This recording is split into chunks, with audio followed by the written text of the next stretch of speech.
السلام علیکم میرے محترم سنی مسلمان بھائیوں. آج دیوبندی عقیدے کا جو کتاب اور ان کا جو عقیدہ ہم دکھائیں گے اس کو پڑھ کے اور سن کر دیوبندیوں کو شرم سے ڈوب مرنا چاہیے. آج ہم دکھائیں گے کہ جو عقیدہ نبی کریم صلی اللہ علیہ وسلم کی ذات کے بارے میں رکھنا یہ شرک سمجھتے ہیں، وہ یہ عقیدہ اپنے ملاؤں کے بارے میں عین توحید بن جاتا ہے. یہ دارالافتاء دیوبند انڈیا کا جو ہے وہ فتویٰ نمبر 6502 ہے.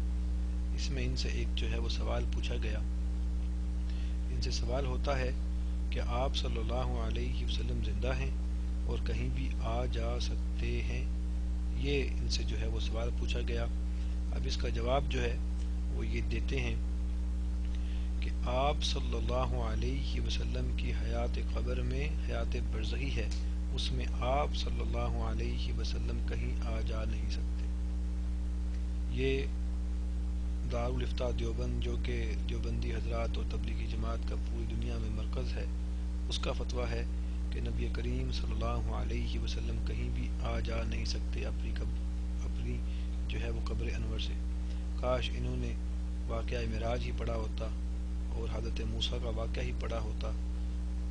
بہرحال آئیے ہم آپ کو اب ان کی جو ہے وہ کتابوں میں سے دکھاتے ہیں کہ ان کے جو مولوی ہیں وہ کس طرح اپنی قبر سے آتے ہیں مرنے کے بعد اور کیا کیا جو ہے وہ کمالات کرتے ہیں.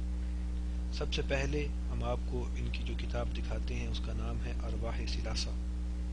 ارواح ثلاثہ ایک بڑی مشہور دیوبندی کتاب ہے. یہ لکھنے والے سید ظہور الحسن صاحب ہیں. مکتبہ تھانوی دیوبند سے یہ شائع ہوئی ہے.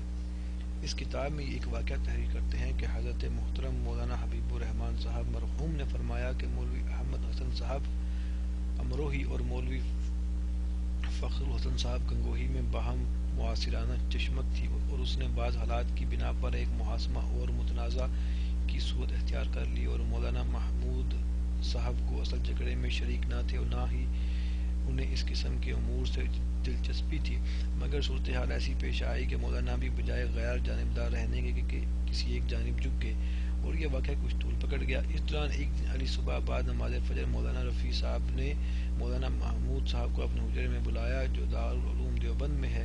مولانا حاضر ہوئے اور بند حجرہ کے کواڑ کھول کر اندر داخل ہوئے. موسم سخت سردی کا تھا. مولانا رفیع الدین صاحب رحمۃ اللہ نے فرمایا کہ پہلے یہ میرا روئی کا لبادہ دیکھ لو.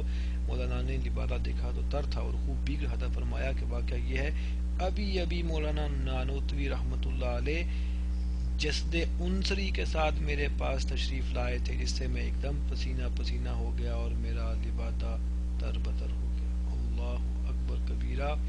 میرے بھائیوں یہاں دیکھیں کہ ان کے جو ہے وہ دیوبند میں دارالعلوم دیوبند کے مدرسے میں کوئی پھڈا ہو گیا تو مولانا قاسم نانوتوی صاحب اپنے جسد عنصری یعنی ظاہری جسم کے ساتھ جو ہے وہ اپنی قبر سے اٹھ کر آ گئے اور آ کے اپنے جو ہیں وہ مولویوں کو کہا کہ آپ ان کی سائیڈ مت لیں.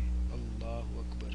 نبی کریم صلی اللہ علیہ وسلم تو دیوبندی عقائد کے مطابق جو ہیں وہ اپنی قبر انور سے کہیں آ جا نہیں سکتے، لیکن ان کے جو مولانا صاحب ہیں وہ اپنی قبر سے بھی آتے ہیں اور اپنے ظاہری جسم کے ساتھ آتے ہیں اور پھر ان کو جو ہے وہ قبر میں یہ بھی پتہ چل جاتا ہے کہ میرے جو ہیں وہ مولویوں کے درمیان میں پھڈا ہو گیا ہے، جبکہ نبی کریم کے بارے میں ان کا عقیدہ ہے کہ آپ کو دیوار کے پیچھے کا بھی علم نہیں. اللہ اکبر. بہرحال آئیے یہ ایک اور کتاب اشرف السوانح آپ کے سامنے ہے. اس میں سے ایک واقعہ ہم آپ کو انشاءاللہ تعالیٰ پڑھ کے سناتے ہیں. اس میں جو ہے یہ جو ہے مولانا اشرف علی تھانوی صاحب کے جو ہے وہ دادا کا ایک واقعہ ہے.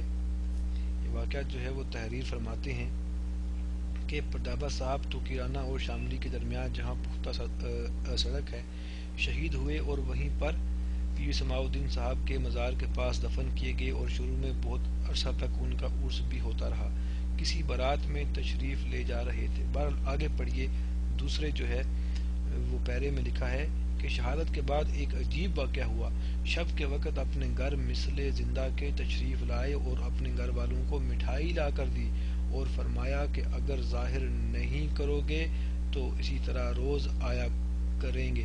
لیکن ان کے گھر کے لوگوں کو یہ اندیشہ ہوا کہ گھر والے جب بچوں کو مٹھائی کھاتے دیکھیں گے تو معلوم نہیں کیا شبہ کریں گے، اس لیے ظاہر کر دیا اور پھر آپ تشریف نہیں لائے. اللہ اکبر.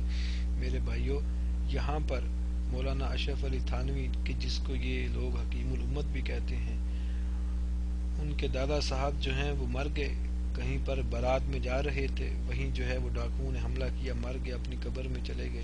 اب وہ قبر میں سے مٹھائی کا ڈبہ لے کے آ رہے ہیں، پتہ نہیں انہوں نے وہاں پر جو ہے وہ حلوائی کی دکان کھول لی تھی کہ وہاں سے مٹھائی کا ڈبہ بھی لے کے آ رہے ہیں، اور پھر جو ہے اپنی بیگم کو کہہ رہے ہیں کہ اگر نہیں بتاؤ گے تو روز آیا کریں گے۔ لیکن جب انہوں نے بتا دیا تو ان کو قبر میں یہ بھی پتہ چل گیا کہ میرے گھر والوں نے بچوں کو بتا دیا ہے، تو پھر اس کے بعد وہ نہیں آئے۔ اللہ اکبر۔